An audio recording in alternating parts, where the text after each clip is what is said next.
In a quiet suburban neighborhood in Chelmsford, Massachusetts, Kevin and Jeannie McDonough, along with their daughter She, experienced a nightmare that would forever change their lives. On what initially seemed like an ordinary evening, their lives were thrown into chaos when an intruder broke into their home. The events that unfolded were not just an ordinary home invasion. They were a fight for survival that saw the McDonough family battling for their lives against an attacker who turned out to be far more dangerous than they could have imagined. The intruder's entry. It all started when Kevin McDonough, his wife Jeannie, and their daughter She were in their home, unaware of the terror that was about to unfold. Kevin was a protective father, a man who always made sure that his family was safe, but that evening would test his resolve in ways he never could have predicted. Suddenly, the family's peaceful evening was shattered by the sound of an intruder entering their house.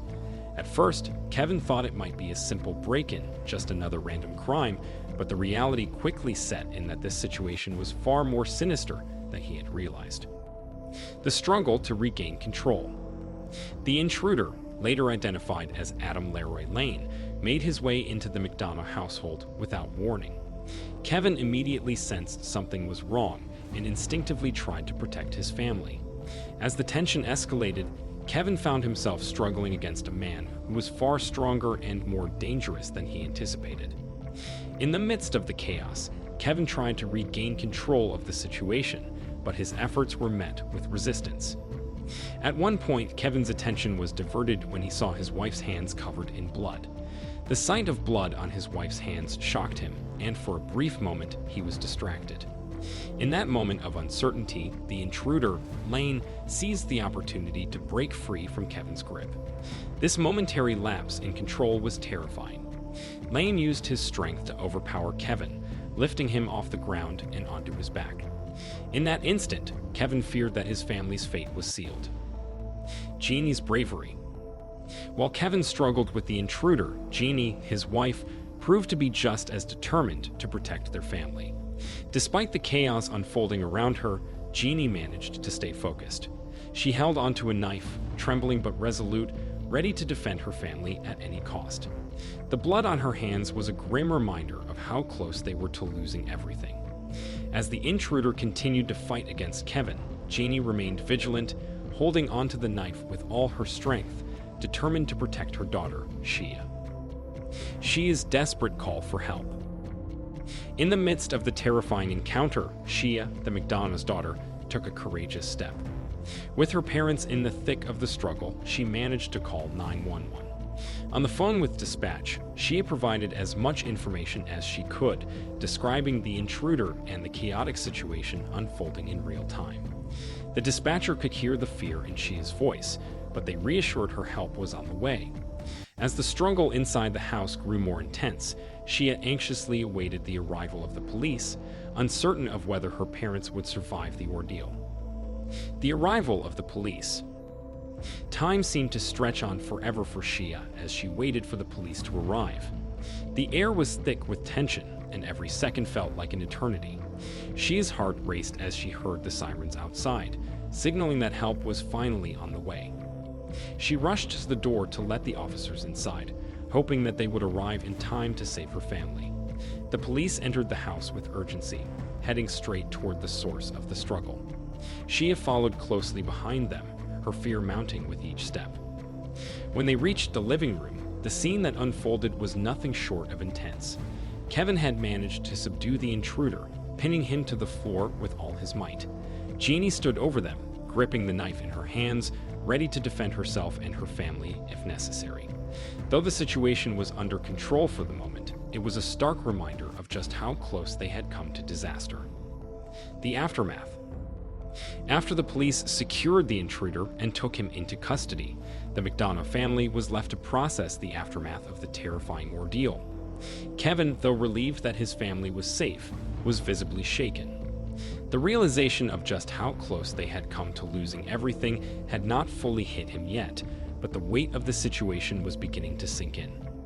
She, who had witnessed her parents struggle, was emotionally shaken but grateful that her family had survived the attack. The police quickly identified the intruder as Adam Leroy Lane, a 40-something truck driver with no prior criminal history. His background was unremarkable, and there was no indication that he was anything but an ordinary man. However, as investigators delved deeper into his life, they began to uncover disturbing details that painted a much darker picture of the man who had invaded the McDonough home. Lane's chilling obsession. Upon further investigation, police discovered that Lane had been carrying a disturbing collection of items in his truck. Among the items were several large hunting knives, a fanny pack with knife sheaths, and even choking wire. One of the most chilling discoveries, however, was a DVD titled Hunting Humans. The movie depicted a killer who murdered people purely for the thrill, without any clear motive. This discovery led investigators to believe that Lane's actions were not random. Instead, they were part of a twisted fantasy that he had been following for some time. Lane's obsession with the movie was not just limited to owning the DVD. It appeared that he had been using the film as a blueprint for his own actions. The killers in the movie murdered without remorse, and it seemed that Lane had adopted this mindset, intending to follow in their footsteps. Lane's killing spree. As investigators continued to analyze Lane's background and movements, they uncovered a disturbing pattern. Lane, as a truck driver, frequently traveled across different states, and investigators began to trace his route. It wasn't long before they realized that Lane had been in the vicinity of several unsolved murders. Most notably, Lane's truck had passed through New Jersey around the time of the brutal murder of Monica Massaro, a woman whose death had remained a mystery for some time. Detective Jeff Noble, who was leading the investigation into Massaro's murder, immediately reached out to the Chelmsford police, requesting to speak with Lane. The connection between Lane and Massaro's murder became clearer as they pieced together the evidence. During a tense interrogation, Lane eventually confessed to the killing of Monica Massaro. However, his calm demeanor during the confession sent shivers down the detective's spines. Lane showed no remorse, speaking about his actions with chilling detachment. The investigation expands. As the investigation into Lane's past deepened, investigators discovered a series of disturbing items in his truck, including a logbook, receipts, and even more knives. Lane's truck had served as a mobile lair, and it was clear that he had been traveling across the country, hunting for victims. The authorities were now investigating multiple murders across several states, hoping to piece together the full extent of Lane's actions. It was later confirmed that Lane's killing spree had spanned multiple states, including North Carolina, Virginia, and Pennsylvania. His truck had been seen near multiple crime scenes, and the evidence began to mount against him. Lane's lack of remorse and his calm demeanor during his confession led investigators to believe that he had been planning these murders for years. Lane's final confessions. During the investigation, it was revealed that Lane had been involved in more murders than anyone initially suspected. His knives were sent to a lab for DNA analysis, and the results were shocking. The blood on his knives matched the DNA of at least 5 other victims, including Darlene Newalt, a woman who had been murdered by Lane. This discovery confirmed that Lane's killing spree had been far larger than anyone had realized. As the evidence continued to mount, Lane's role in multiple murders became undeniable. The McDonough family, who had been instrumental in bringing Lane to justice, found strength in knowing that they had prevented him from continuing his reign of terror.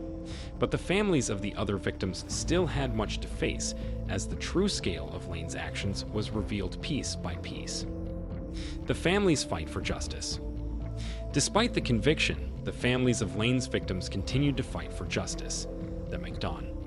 The family, though relieved by the outcome, found that the trauma they had experienced would never leave them. They were haunted by the knowledge that Lane's killing spree had extended across multiple states, leaving behind a trail of terror and loss. For the McDonough family, the incident marked a turning point in their lives. The terrifying home invasion had changed them forever, but it had also strengthened their resolve to fight for justice. Their bravery and determination to survive became a testament to the power of family and the unbreakable bond that kept them together. In the end, Adam Leroy Lane was convicted for the murder of Monica Massaro, the brutal home invasion of the McDonough family, and multiple other murders.